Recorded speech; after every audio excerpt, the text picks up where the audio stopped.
했습니다.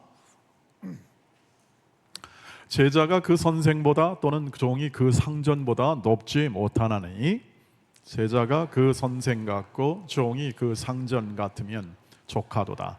집 주인을 바알세불이라 하였거든 하물며 그 집 사람들이랴.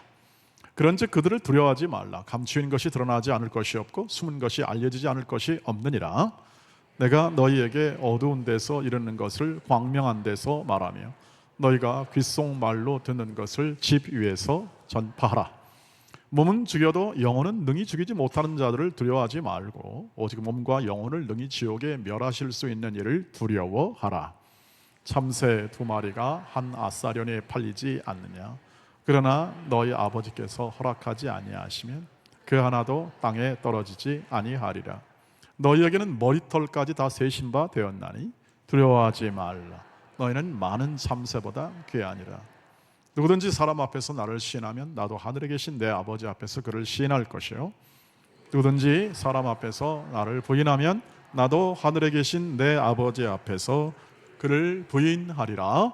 아멘. 네, 오늘 계속해서 이 10장 안에 담긴 예수의 말씀을 함께 묵상하고자 합니다. 그리고 함께 오늘 우리에게 말씀하시는 하나님의 음성으로 듣고자 합니다. 주의 말씀이기 때문에 이것이 성경에 어떤 성경에는 빨간 걸로 되어 있습니다. 빨간 글씨로 되어 있어가지고 이것이 강조가 되어 있는데 주의 말씀은 이 땅에 오셔서 정말 꼭 필요한 구원과 우리의 삶에 필요한 말씀을 하셨기 때문에 이 말씀을 제대로 해석을 하고 제대로 이해해서 우리의 삶에 누리는 것이 마땅하리라 이렇게 생각합니다. 그런 면에서 저도 제 원고에는 이렇게 빨간 걸로 이렇게 써놨습니다. 주의 말씀은 일부러 빨간 것으로 해서 좀 기억을 더 해보고 삶의 우리의 모든 기반으로 삼고자 하는 거죠. 오늘의 그 핵심 말씀을 보시면 주님이 뭘 의도하셨는가 하는 그 뜻을 살펴보면 주님이 이렇게 여러 번 말씀하시는 것이 강조된 것으로 우리가 이해할 수 있겠습니다. 그게 바로 두려워하지 말라 하는 말씀이죠. 오늘 이 26절, 27절이 오늘 본문 안에서는 예수님이 하시고자 하는 뜻이 잘 담겨 있습니다. 그런즉 그들을 어떻게 되죠? 두려워하지 말라. 감추인 것이 드러나지 않을 것이 없고 숨은 것이 알려지지 않을 것이 없느니라. 내가 너에게 어두운 데서 이르는 것을 광명한 데서 말하며 너희가 귓속말로 듣는 것을 집 위에 전파하라. 이렇게 되어 있습니다. 그런즉 두려워하지 말아라. 그들을 두려워하지 말고 27절은 전파하라 이 뜻입니다. 두려움 없이 전파하라. 이렇게 정리할 수가 있겠죠. 주님의 의도는 이것입니다. 거기에 뭐 감추인 것과 그 다음에 숨은 것이 알려지지 않을 것이 없느니라. 이건 주님이 확신하는 겁니다. 진리, 주님이 이 땅에 오셔서 전파하고 전해주고자 하는 것은 언제나 증거될 수밖에 없다 이 뜻을 가지고 있습니다. 이 본문의 뜻이 예수님이 확신하고 예수님이 추진한 일이기 때문에 절대 이 진리의 이 말씀, 너희가 지금 전해야 될 말씀이 이렇게 묻히지 않고 증거될 것이다. 이게 이제 주님이 그렇게 하시겠다는 뜻이거든요. 그러니까 너는 어두운 데서 이르는 것을 광명한 데서 말하고, 지금 제자들과 예수님은요 이게 외딴 곳입니다. 갈릴리 지역이라는 오지고 또 사실은 사람들이 많이 주목하지 않는 지역에서 지금 이 진리의 전파가 이루어지고 있잖아요. 있는데 여기서 광명한 데서 말하면 너희가 귓속말로 듣는 것을 집 위에서 뭐하라? 전파하라. 공개적으로 전파하라. 너희가 활짝 마음을 열고 다 전파하라 이 뜻입니다.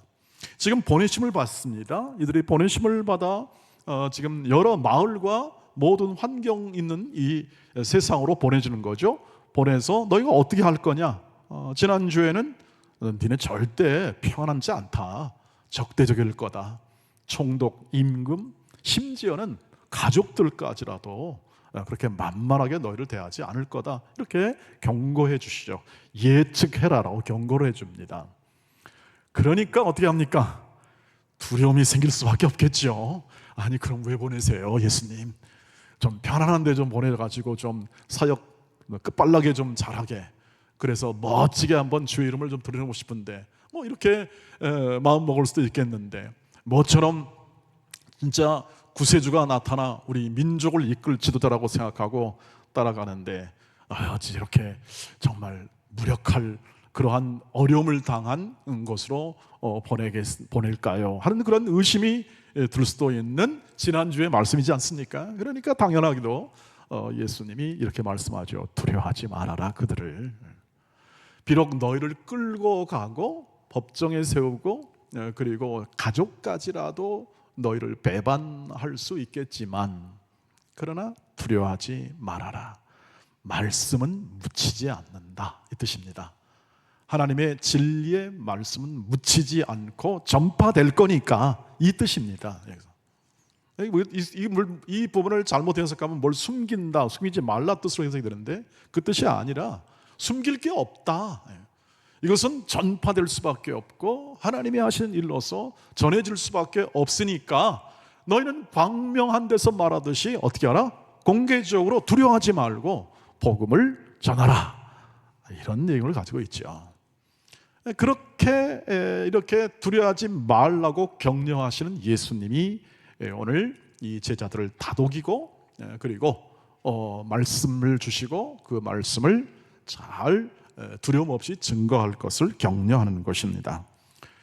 그래서 두려워할 만한 곳으로 보내니까 결국 두려워하지 말라는 것이 되죠.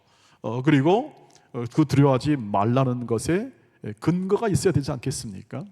왜 두려워하지 말는가, 두려워하지 않아도 되는가에 대해서 예수님께서 29절 30절에서 이제 참새 비유를 통해서 이 하나의 주님의 마음을 전해주고 있는 것을 볼 수 있습니다. 29절에 보면 참새 2마리가 한 아사리온에 팔리지 않느냐, 그러나 너희 아버지께서 허락하지 아니하시면, 이렇게 됩니다. 그 하나도 땅에 떨어지지 아니하리라. 공중에 나는 참새 한 마리라도요 하나님의 주관하에 있다, 하나님이 돌보심 아래 있다라고 얘기합니다. 30절 너희에게는 머리털까지 다 세신 바 되었다. 중동 지방 사람들은 머리털을 굉장히 많이 길러서 머리가 풍성하죠. 근데 머리털 하나하나 다 세밀하도록 세밀하신 하나님의 돌보심이 있다. 두려워하지 말아라. 너희는 많은 참새보다 어떻다고요? 귀하다. 참새도 이렇게 하나님이 무가치하게 보이는 전 날아다니는 이 주위에 있는 참새도 하나님이 다 주관하시는데, 너희처럼 하나님이 불러 하나님이 사랑을 담고 그 인생을 책임져 영광의 자리에 이르기까지 붙들어 너희를 인도하는 너희 존재를 어찌 그냥 외면할 수 있겠냐? 그렇지 않다. 하나님이 함께 하신다. 내가 그리고 너희와 항상 함께 있지 않느냐, 이런 것까지를 포함하여 지금 예수님이 말씀하시는 것이죠. 여러분, 이것이 우리 하나님의 자녀됨의 특권 아니겠습니까? 하나님이 요한복음 1장 12절에서 영접하는 자들에게는, 예수님을 믿는 자들에게는 하나님의 자녀가 되는 권세를 주었다는 그 특권, 그러한 권세, 이것이 뭐냐면 하나님이 절대 가벼이 여기지 않으십니다. 한 존재를 부르시고 더군다나 지금 주의 일을 전파하도록 이렇게 책임을 지어 혹은 또는 사명을 주어 내보낼 때 절대 그냥 이렇게 너 한번 가봐라 하는 것이 아니라는 거죠. 하나님의 뜻이 담겨 있고 하나님의 진리가 담겨 있는 존재를 하나님이 그냥 보지 아니하시고 귀히 보실 뿐만 아니라 내 자녀이다 하는 것이죠. 여러분, 자녀에 대한 마음을 생각하면은 이건 더 이상 말할 필요가 없습니다. 자녀에 대한 우리의 마음을 얘기하자면 이것은 우리의 인생의 전부다, 이렇게 설명을 해도 부족함이 없을 거라고 생각합니다. 그래서 지금 주님의 위로는 뭐냐면, 두려워하지 말라는 근거가 되는 위로는 뭐냐면, 너는 귀한 존재다. 내가 특별하게 세워 너희를 향한 목적을 담은 존재이기 때문에 너희는 가서 그대로 전파해라. 두려워하지도 말고 염려하지도 말아라. 뭘 이렇게 많이 준비해가지고 가져가가지고 뭐 전대도 차고 뭐하고 해가지고 그럴 필요가 없는 것이다. 이것은 오직 보내심을 받아 보내신 자의 그 능력과 권위 아래 있으니 나는 단순한 순종하면 된다 하는 메시지를 담고 있습니다. 이 점에 대해서는 구약에서 늘 이스라엘 백성한테 한 얘기입니다. 내가 너희를 그냥 보내는 존재가 아니다. 특별한 귀하게 본 존재라는 것을 이사야 44장 8절에서도 다시 한번 얘기를 해줍니다. 한번 들어보시죠. 시작. 너는 두려워하지 말며 겁내지 말라. 내가 예로부터 너희에게 듣게 하지 아니하였느냐, 알리지 아니하였느냐. 너희는 나의 증인이라. 나 외에 다른 신이 있겠느냐. 과연 반석은 없나니 다른 신이 있음을 내가 알지 못하노라. 아멘. 이 말씀을 보시면 하나님의 그 마음을 읽어보시기를 바랍니다. 너희는 두려워하지 말아라. 이스라엘 백성아, 너희는 두려워하지 말고 겁내지 말아라 하는 거죠. 지금 이스라엘은 지금 잡혀가기 일보 직전입니다. 이사야 시대는 잡혀가기 일보 직전에 있고 바벨론에 끌려가 다 나라가 결단나는 그러한 위험 상황에 있죠. 그런 상황 속에서 이스라엘 백성에게 하신 말씀입니다. 이스라엘 백성은 뭐 순종한 백성이 아니었고 그런 늘 이렇게 하나님을 배반하고 자기 멋대로 살아가는 인생을 살았던 백성들로서 구약 성경은 이렇게 잘 그려져 있습니다. 마치 우리 모습을 그대로 보여주는 듯한 그러한 백성들이죠. 그런데 하나님의 보시는 눈은 뭐냐 하면 너희는 나의 증인이다 이렇게 얘기합니다. 증인, 나를 보고 듣고 나를 말하거나 증거해 줄 백성이다 이렇게 얘기합니다. 좋은 백성을 삼아서 좀 뛰어나고 머리 좋은 백성을 삼아서 해야 되는데 그게 아니라 불순종하고 배역하는 백성들을 통해서 증언하시겠답니다. 그게 하나님의 자신감이죠. 하나님의 능력입니다. 하나님의 역사라는 거죠. 그래서 이렇게 말씀합니다. 나 외에 다른 신이 있겠냐? 이미 전부터 계속 내가 알려주었다, 말해주었다. 그때 이스라엘 백성은 알아듣지를 못했습니다. 보여주고 말해주고 그 능력을 보여줘도 알아듣지 못했다 이 말이죠. 너희는 아니하였느냐 하면서 너희는 나의 증인이라. 나 외에 다른 신이 있겠냐 이렇게 하는 겁니다. 설득하는 거죠. 나의 정말 다른 신이 있겠냐? 한번 봐라, 내놔봐라. 네 증거를 한번 내놔봐라. 나 외에 다른 신이 있다면 어떤 신이냐, 어떤 능력자냐, 어떤 주관자냐 한번 얘기해봐라. 이스라엘 백성은 묵묵부답입니다. 그것을 말할 수 있는 어떤 지혜도 없을 뿐더러 세상에 존재한 것이 없다고 하는 거죠. 과연 반석은 없나니 다른 신이 있음을 내가 알지 못한다. 이 말은 뭐냐면 내가 전지전능한 하나님 아니냐. 그런데 내가 알지 못하겠다. 근데 너는 알 수 있겠냐 이 뜻입니다.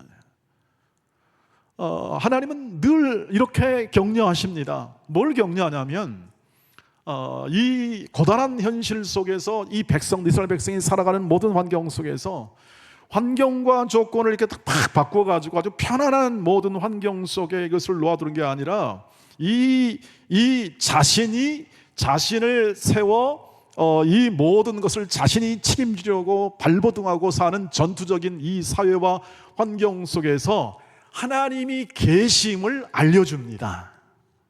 하나님이 지금 내가 이렇게 너희를 다스리고 있음을 알게 합니다. 그런데 못 깨닫습니다. 알지 못합니다. 이것이 늘 이게 벌어지는 역사죠. 오늘 주님께서 제자들을 말씀하시죠. 제자들은 지금 뭐 하고 있습니까? 자, 이제 내가 기회가 온 겁니다. 이 로마의 압제나 모든 이 현실에 있는 고단함과 이 압제가 있으니까 얼마나 고역이겠습니까? 그리고 자유가 없는 민족의 삶이라는 게 그게 얼마나 고통스러운 삶이겠습니까? 그것으로부터 드디어 탈출할 기회가 왔다 하는 것입니다. 그런데 현실은 좀 그 뜻대로 안 되는 것 같습니다.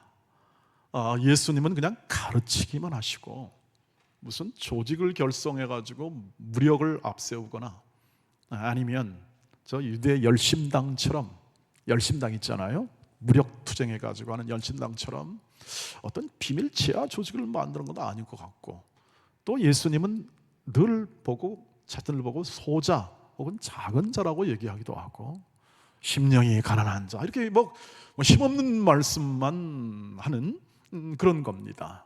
그러나 어쨌든 하나님이 아들로 보내신 그 보내심의 흔적이 선지자와 같은 흔적이 있고, 그리고 또 하시는 일을 보니까 막 기적을 나타내니까 그래도 여기밖에 소망이 없는 것 같다 하는 그러한 생각 속에 가는 거죠.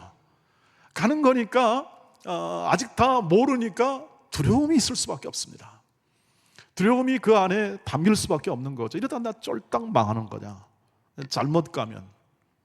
그것을 증거하는 게 뭐냐면 주님이 십자가에 죽으셨을 때 제자들이 반응이지 그것이었습니다.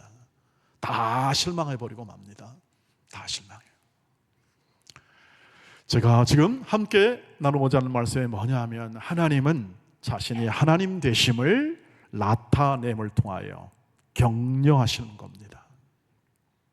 그리고 그것을 증언하고 그것을 믿으며 살아가도록 오늘 우리를 통해서 격려하심을 믿으시길 바랍니다.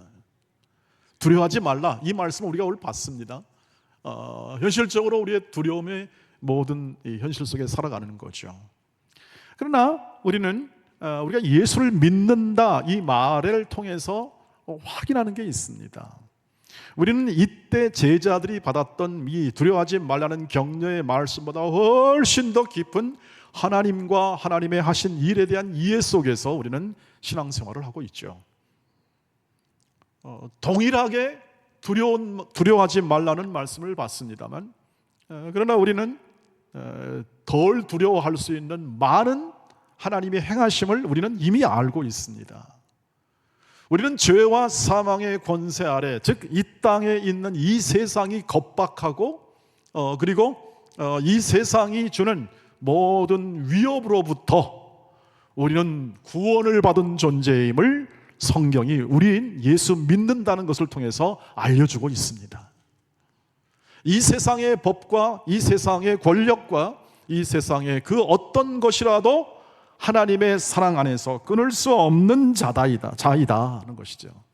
로마서 8장 38절로 39절 말씀을 읽어봅시다. 이게 바울의 확신이었으니까요. 시작. 내가 확신하노니 사망이나 생명이나 천사들이나 권세자들이나 현재일이나 장래일이나 능력이나 높음이나 깊음이나 다른 어떤 피조물이라도 우리를 우리 주 그리스도 예수 안에 있는 하나님의 사랑에서 끊을 수 없으리라. 아멘. 우리는 하나님의 사랑에 만족한 사람들이죠. 저와 여러분 하나님의 사랑이 충분하다고 생각하는 사람들입니다. 그게 믿음입니다. 믿는다라고 말할 때 나는 주님을 믿습니다. 나는 주님을 영접합니다. 구세주와 나의 주님으로 영접합니다. 이 뜻은 뭐냐면 그분만이 나의 구세주이심을 믿는 것이고 그분으로 충분하다는 것입니다. 우리는 죄에 대해서 항거할 수 있지 않습니까? 저와 여러분이 죄에 대해서 거부할 수 있습니다. 그러나 세상은 죄를 거부할 힘이 없습니다. 그것이 차이점이죠. 죄에 대해서 거부할 수 있는 힘이 없어요. 왜 나를 위해 살아야 되는데, 내가 살고 봐야 되는데, 이것이 세상의 가장 중요한 기초입니다. 내가 살고 봐야 합니다. 내가 살아 있어야 다음 모든 것을 생각할 수 있고 그 다음에 미래도 생각할 수 있는 거죠. 내가 없으면 그건 존재 자체가 없어지는 걸로 생각합니다. 그러나 우리에게는 부활 생명으로 약속이 주어져서 우리는 미래에 대한 두려움으로부터 우리를 구원하시는 예수님의 은혜가 우리의 삶을 인도하고 있죠. 지금 우리가 예수를 믿음으로 이 말씀을 받을 때 유익함을 말씀드리고 있죠. 그래서 우리가 맞닥뜨리는 이 모든 삶의 환경 속에서 지금 우리가 각 개인적으로 당하고 있는, 맞이하고 있는 수많은 이 시대의 방불한, 이 시대에 예수님이 하신 말씀에 방불한 정도의 위협과 또 두려움을 줄 수 있는 조건과 환경이 각각 있으리라고 생각합니다.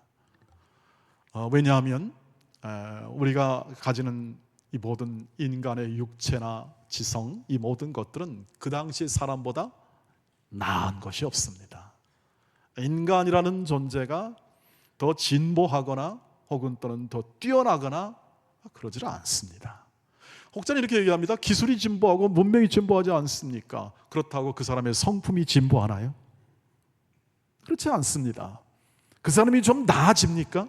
인류부터 시작해서 불순종했던 이 하나님께 불순종했던 그런 말미암아 세상에 죄가 들어오고 죄를 짓고 살아가는 그 삶의 내용이 달라진 게 없습니다. 오히려 더 간교하지요. 알면 알수록 그 아는 것을 가지고 더 죄를 짓게 마련인 것이 바로 지금 이 세상 사람들이 살아가는 삶의 과정입니다. 우리보다 잘 먹고 잘 사던데요, 그것이 잘 먹고 잘 사는 것, 그 다음에 오래 사는 것이 성경 안에 보니까 그것이 행복이던가요?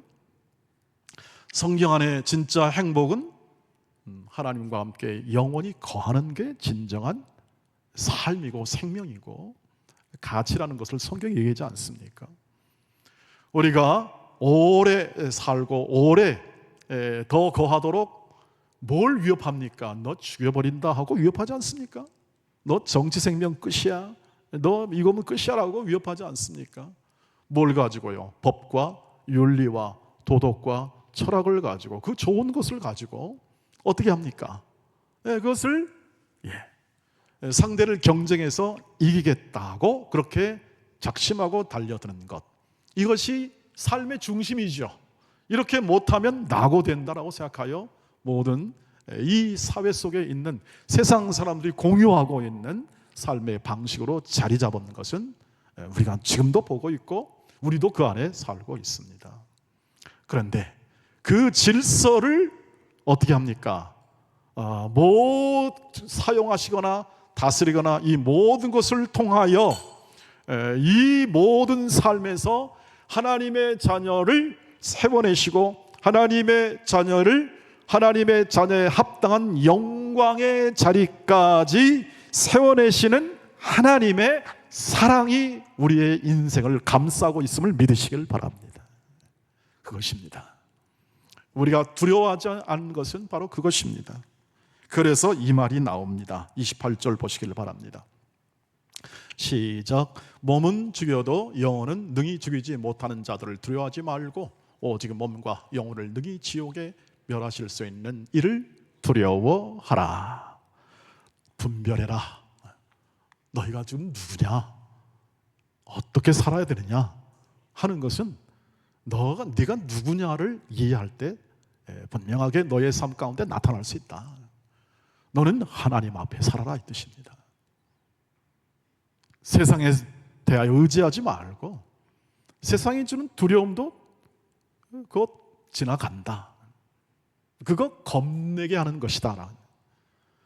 이 두려움을 주는 것은 겁내게 하는 것이지 너를 무너뜨리거나 네 존재를 파괴할 수 있는 게 아니다. 겁내지 말아라 뜻입니다. 하나님이 너를 보호하시고 너를 인도하신다. 하나님은 너를 심판하실 수 있는 분이시다 이 뜻인데, 여기서 심판하겠다는 뜻이 아니라 하나님의 능력을 얘기하는 겁니다. 하나님은 심판주이시다는 겁니다. 이 세상은 하나님에 의해서 심판받을 존재이지 어떤 대상이지, 그들이 갖고 있는 힘, 권력 이런 것들로 위협할 때에 너는 두려워할 이유가 없다는 거죠. 너는 담대하게 오히려 너의 인생을 하나님 앞에 하나님을 신뢰하며 믿음으로 살아라 하는 것을 담고 있습니다. 32절 33절 말씀 보십시오. 시작. 누구든지 사람 앞에서 나를 시인하면 나도 하늘에 계신 내 아버지 앞에서 그를 시인할 것이요 누구든지 사람 앞에서 나를 부인하면 나도 하늘에 계신 내 아버지 앞에서 그를 부인하리라. 아멘. 여기서 부인이 무슨 부인이죠? 네. 김씨 부인 이것이 아니라 이것은 나 잘 모르겠는데요. 아이고 날 모르겠어요. 아닙니다. 여러분, 누가 묻든지 누가 얘기하든지 나는 하나님만이 내 삶의 주인이십니다. 내 행복도 여기에 있고 내 모든 삶의 미래도 여기에 있습니다. 괜찮습니다. 좀 제가 많이 누리지 못하면 어떻겠습니까? 저는 말할 수 없는 기쁨이 내 안에 있습니다. 나를 사랑하시는 그 사랑은 한없으십니다. 그것을 내 삶에서 봅니다. 그러나 자랑하지는 않습니다. 왜냐하면 은혜로 된 것이니까. 은혜로 이것이 내 안에 주어졌고 참 신기하게도 놀랍게 그것이 주어졌다는 사실을 내가 알았고 내 삶에 다가오는 모든 사람이 겪는 불행들, 사람이 겪는 위협들, 이런 것들이 늘 두렵게 하죠. 왜냐하면 똑같이 예수를 믿는데 왜 우리는 이렇게 때로는 다른 사람보다 더 아픈 몸을 가지고 있을 수 있고 또 삶에서 당하는 모든 더 이 사회에서 내가 좀 더 많이 배운 자로 더 많이 가진 자로 이렇게 내가 살아가면, 즉 금수저 이런 거 있잖아요. 이런 표현대로 그걸 살아가면 훨씬 더 낫지 않겠습니까 하는데 그 마음 가운데 하나님이 계시기 때문에 하나님의 뜻이 있을 것이다 라는 그러한 믿음으로 살아가는 것을 여기서 하나님을 시인한다 이렇게 이렇게 의미를 정리할 수 있겠습니다. 그러니 우리가 두려움을 극복한 것, 이것은 내가 하나님 난 안 두렵습니다 라는 것보다 두려움은 두려움대로 마음으로 담으시길 바랍니다. 두려워할 수 있겠다. 나에게 두려움을 주는 부분이다. 그러나 우리의 마음 가운데 확신하는 것은 뭐냐면 하나님은 절대 내 인생을 여기서 끝내지는 않으신다.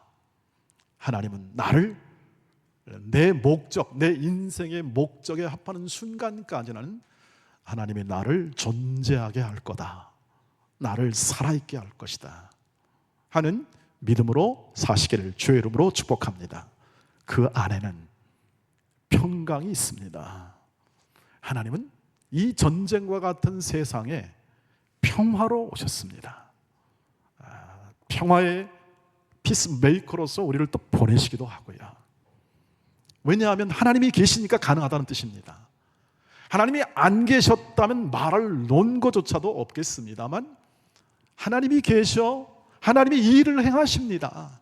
하나님이 이렇게 우리를 복 주십니다. 하나님이 이 살만한 세상 같아 보이기도 하면서 동시에 이것이 말할 수 없는 인생의 무거운 짐을 지어 살아가는 모든 이 상황 속에 있기에 아슬아슬하고 때로는 이 적대적인 환경 가운데 위협과 어려움이 닥쳐오지만 이런 것은 다 지나갈 것이고 그리고 합력하여 하나님이 이 일을 나를 위한 선으로 바꿔주실 줄 믿습니다. 오늘을 견디게 하시고 두려움 앞에 두려워하는 것이 아니라 감사와 기쁨과 하나님의 사랑을 확신하는 마음으로 예배하게 하옵소서. 하나님을 경외하게 하옵소서. 누가 뭐래도 그 삶을 살아가는 그 삶이 오직 두려움을 극복하고 모든 현실 속에서 우리를 우리되게 만드는 하나님의 뜻을 순종하는 길이 될 줄 믿습니다. 그래서 예배하라고 합니다. 하나님을 찬양하라고 합니다.